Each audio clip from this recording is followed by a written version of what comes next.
Hester was a beautiful woman whose family was important and powerful. But she had no luck. Hester fell in love and got married, but her marriage became dull and empty. She had 3 beautiful children, a boy and 2 girls, but she did not love them. Hester pretended that she loved them, but she knew that she did not. Hester's husband travelled to the city each day and worked in an office, but he was not very successful in his job and did not earn much money. Hester did not know how to make money either. They both spent more money than they could earn, so they had serious money problems. Hester and her family lived in a fine house which had a pleasant garden. Beautiful and expensive things filled the house. The children had all the toys that they wanted. But sometimes it seemed that a voice was whispering in the house. The children could hear the voice all the time. Nobody spoke about it, but the whisper was everywhere. There must be more money. There must be more money. Hester's son was called Paul. "Mother," said Paul, "why don't we have our own car?" "Because we're the poor members of the family," she said. "But why are we poor, Mother?" asked Paul. When Hester replied, her voice was cold, hard, and angry. "Well," she said slowly, "it's because your father had no luck." "Is luck the same thing as money, Mother?" "No, Paul. Luck brings money. If you're lucky, you have money. That's why it's better to be born lucky than rich. If you're rich, you may lose your money. But if you're lucky, you will always get more money." "Oh," said Paul, "and is father not lucky?" "He's very unlucky, I think," said the mother bitterly. "Well," said Paul, "I'm a lucky person." "Excellent," said Hester, laughing. Paul saw that his mother did not believe him, and this made him angry. So the boy decided to try and find luck. Paul had a rocking horse in the nursery, the room where the children played. While his sisters played with their dolls, Paul sat on the big wooden rocking horse and rode it madly. Then he stood in front of it, staring into its face. Its red mouth was slightly open, and its big glass eyes were wide and bright. "Take me to the place where there is luck," he said to the horse. The horse could help him to find luck. That is what Paul believed. Sometimes he hit the horse on the neck to make it go faster. He rode it more and more wildly, hoping for luck. Paul's mother had a brother, Oscar Cresswell. One day, Paul's mother and Uncle Oscar came to the nursery when Paul was riding his horse. "Hello, young jockey," said Uncle Oscar. "Is your horse going to win its race?" Paul finished his mad ride and got down from the horse. "What's the horse's name?" asked Uncle Oscar.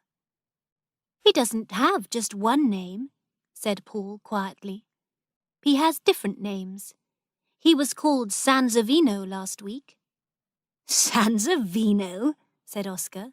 He was surprised.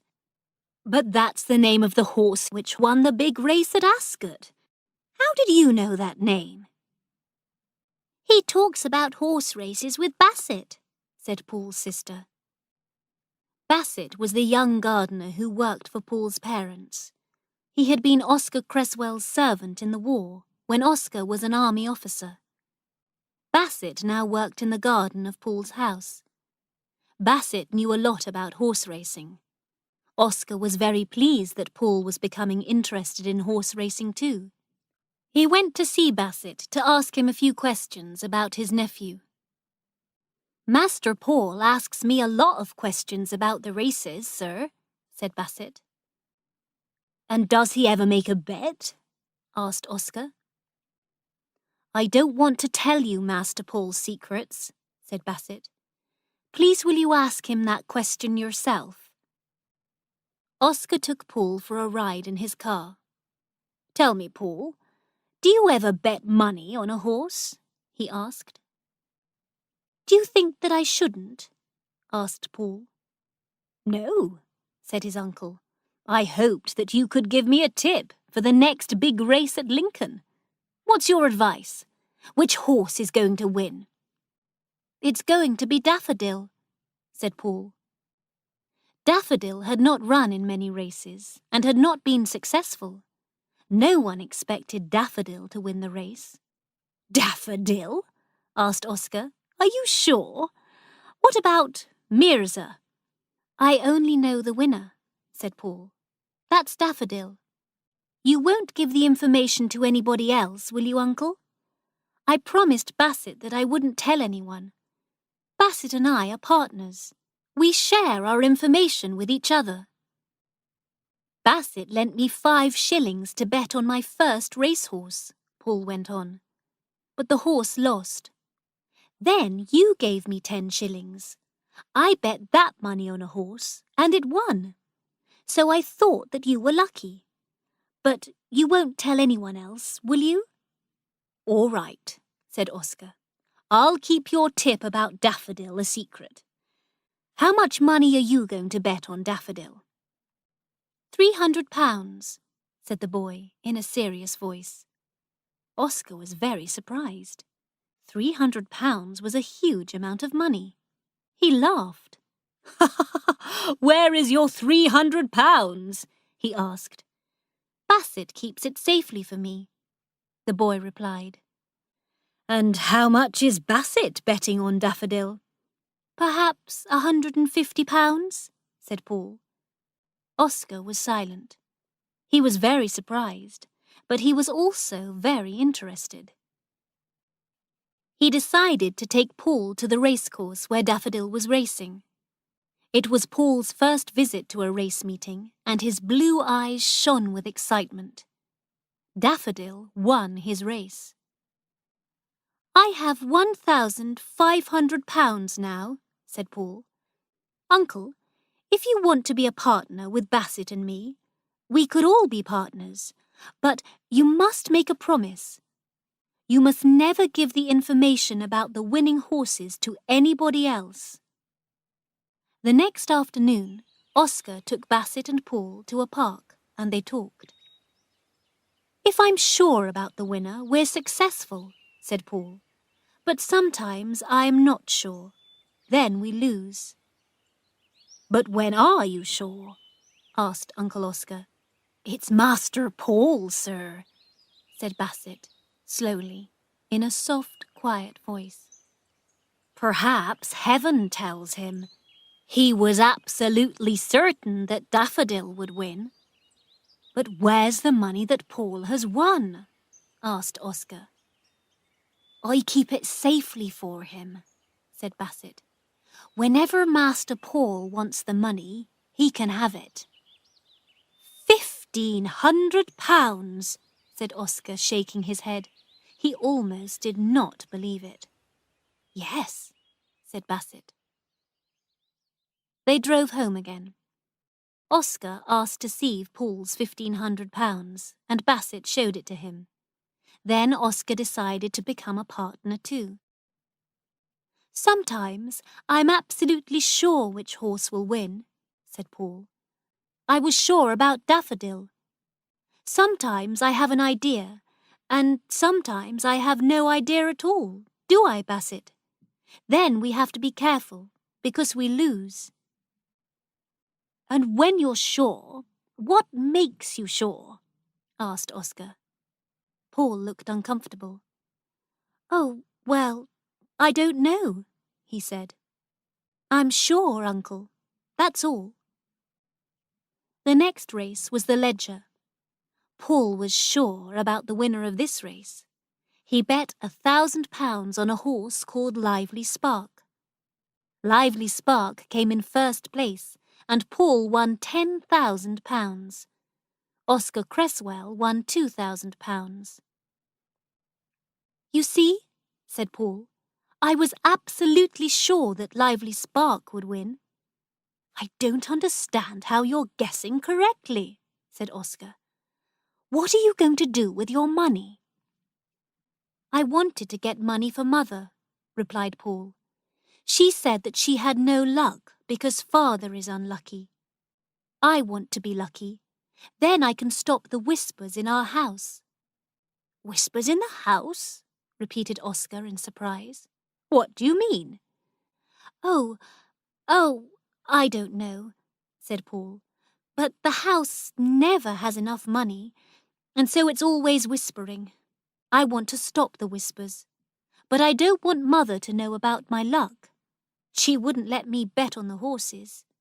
Very well, Paul, we won't tell her, said Oscar. Paul and his uncle made a plan. Paul gave £5,000 to Oscar, and Oscar gave the money to a lawyer. The lawyer was going to tell Hester about a relative who she had never met.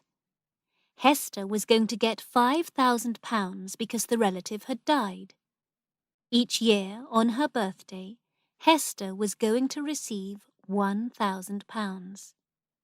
So my sister will have a birthday present of £1,000 for the next 5 years, said Oscar. Paul's mother had her birthday in November. By that time, the whispers in the house had become very loud. Paul was worried. Hester opened her letters at breakfast on her birthday. Paul watched his mother's face carefully as she read the lawyer's letter. But she did not smile. Her face became hard and cold. Did you have any presents for your birthday? Asked Paul. Not really, said his mother. Then she went to the city. In the afternoon, Oscar came to the house. He told Paul that his mother had been to see the lawyer. She had many large debts, and she owed a lot of money to many people, so £1,000 was not enough for her. She wanted to have the whole amount. She wanted the £5,000 immediately. Oh, let her have all the money now, said Paul. We can win some more money. We'll get a lot of money if I choose the winners of the Grand National, or the Lincolnshire, or the Derby. I'm sure to know the winner for one of these races. So Hester got the whole £5,000. She spent a lot of money on new furniture and expensive things for the house. She told Paul that he would go to an expensive school in the autumn. Then something very strange happened. The voices in the house suddenly changed. Before they had only whispered, but now they began to shout.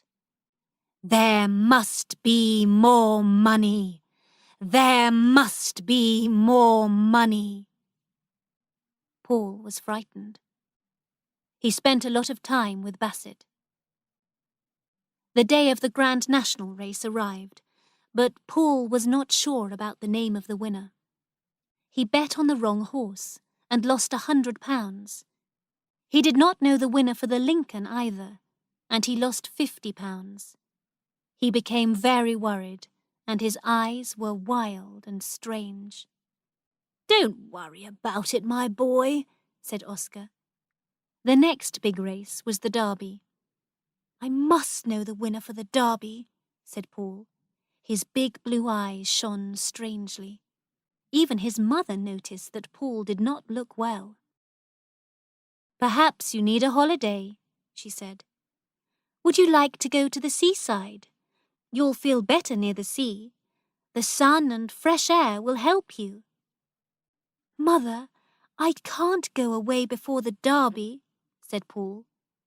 You care too much about these horse races, Hester said. It's not good for you. Please don't send me away until after the Derby, said Paul. Don't send me away from this house. Do you love this house so much? Asked his mother in surprise. I didn't know that. Very well, you can stay here until after the Derby. There was a secret reason why Paul wanted to stay in the house. He had not told anyone about it, not even Uncle Oscar or Bassett. His secret was his wooden rocking horse, which did not have a name. He asked for the horse to be moved to his bedroom. "But aren't you too big for a rocking horse?" asked Hester. "Well, I can't have a real horse of my own," Paul said, "and the rocking horse is a good friend to me." The time for the derby was getting near. Paul behaved more and more strangely. He became very thin, and his eyes were wild. His mother was worried about him. 2 nights before the derby, Paul's mother and father were at a big party. Suddenly, his mother felt worried about Paul. She telephoned the house and spoke to the children's governess. "Is Master Paul all right?" asked Hester. "Oh, yes," said the governess in surprise. "he's fine." Paul's parents got home at about 1 o'clock. The house was very quiet. Hester went upstairs to her son's room. She stood outside Paul's bedroom door, listening. A strange noise was coming from inside the room. Hester's heart gave a jump and almost stopped. What was that noise? The strange, mad sound went on and on. Hester had heard the sound before, but she did not know what it was. Feeling very afraid, Hester slowly and carefully turned the handle of the door. The bedroom was dark, but near the window, she saw something moving wildly. She switched on the light and stared in fear and surprise. Her son was wearing his pajamas and riding on the wooden horse. "Paul," she cried, "what are you doing?" "It's Malabar!" the boy screamed, in a loud, strange voice. "It's Malabar!" He stared at his mother, his eyes shining with a strange fire. Then he stopped the horse and fell down onto the floor. Hester ran to Paul, picked him up, and took him to his bed. His body was hot, and he was very weak. He talked all the time in a wild, mad way. "Malabar! It's Malabar!" he shouted. "Bassett! Bassett, I know! It's Malabar!" "Who or what is Malabar?" Hester asked her brother later. "What does he mean?"